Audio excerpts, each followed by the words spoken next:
Bismillahirrahmanirrahim. Assalamualaikum warahmatullahi wabarakatuh.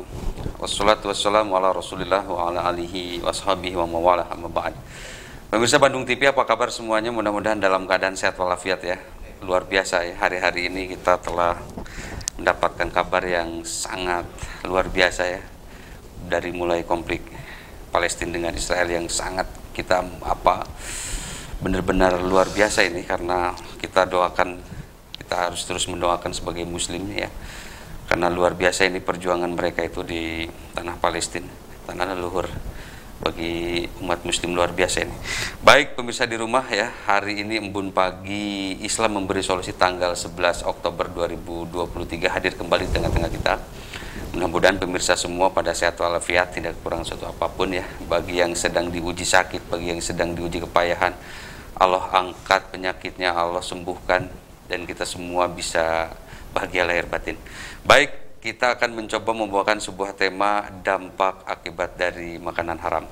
Ini karena luar biasa ya akhir-akhir ini, karena memang kita banyak sekali makanan-makanan yang diidentifikasikan, baik itu dari secara zat ataupun artinya udah mulai orang-orang itu udah mulai agak, bukan membiasakan lah, dalam artian agak cuek, agak ewuh-pakewuh, dan tidak terlalu memperhatikan yang lain-lain di tengah situasi zaman modern yang luar biasa. Kita tak langsung lama, kita akan langsung saja. Guru kita semua telah di tengah-tengah kita. Maka Tad, silakan Tad. Ya, assalamualaikum warahmatullahi wabarakatuh. Assalamualaikum warahmatullahi. Alhamdulillah Pak Agung ya, kita pemirsa Bandung TV semua dalam keadaan sehat walafiat. Yang sedang sakit nih agak flu juga nih. Karena pakaulan ya, hujan ya, mudah-mudahan kehujanan. Ya, hujan alhamdulillah, walaupun tidak semua ya, karena menyebelah hujannya. Betul. Mungkin karena beda RW kali ya. Yang sedang di rumah sakit, yang di rumah, yang sedang sakit, semoga yakin dengan ungkapan Nabi ya, bahwa Allah tidak akan menyiksa kekasihnya, tapi suka mengujinya. Gitu ya. Allah tidak akan menyiksa kekasihnya, tapi suka mengujinya. Masya Allah. Nah, kita akan mengungkap tentang dampak makanan haram ya Pak Agung ya. Banyak sekali yang WA itu. Pertama ada hadis Nabi, man tarokal haram sopat fikratuh. Siapa yang meninggalkan makanan haram, maka pikirannya akan jernih. Amin ya Allah. Jadi dampak pertama, kebalikannya, siapa yang makanannya haram, maka pikirannya kotor. Masya Allah. Kedapunten wanginya.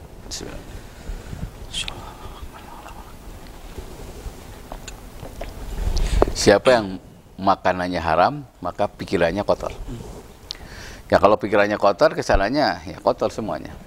Karena pikiran itu sumber dari tangan, sumber dari mata. Kalau bermuara kepada seluruh tubuh, maka tingkah lakunya kotor semua. Dan sekarang itu, atau orang Sunda bilang, haram itu salih bereh gitu ya. Ada haram makanan, ada haram perbuatan. Ya. Kalau lihat mata, lihat yang haram. Telinga, dengar yang haram. Tangan, ngambil yang haram. Kaki berjalan ke tempat yang haram. Maka kotorlah pribadi orang itu. Nah, kalau sudah kotor, pasti makin jauh kepada Allah. Karena Allah itu kan zat yang maha suci. Hanya mendengar, hanya menerima doa dan ibadah yang suci. Nah, itu satu. Yang kedua, kata Nabi SAW, ittaqil maharam takun a'budan nas. Nah, jauhilah, jagalah dirimu dari makanan yang haram, pasti ibadahmu terbaik. Nah, jadi kalau orang itu menghindari makanan haram, ibadah itu menikmati. Ibadahnya terbaik. Kalau ibadah ritual, sholatnya khusyuk, baca Qurannya khusyuk, apalagi puasanya, dan ibadah yang lain. Karena dampaknya dari menjauhi makanan yang haram. Kalau dia makanannya haram, maka ibadah itu pasti asal gugur kewajiban aja.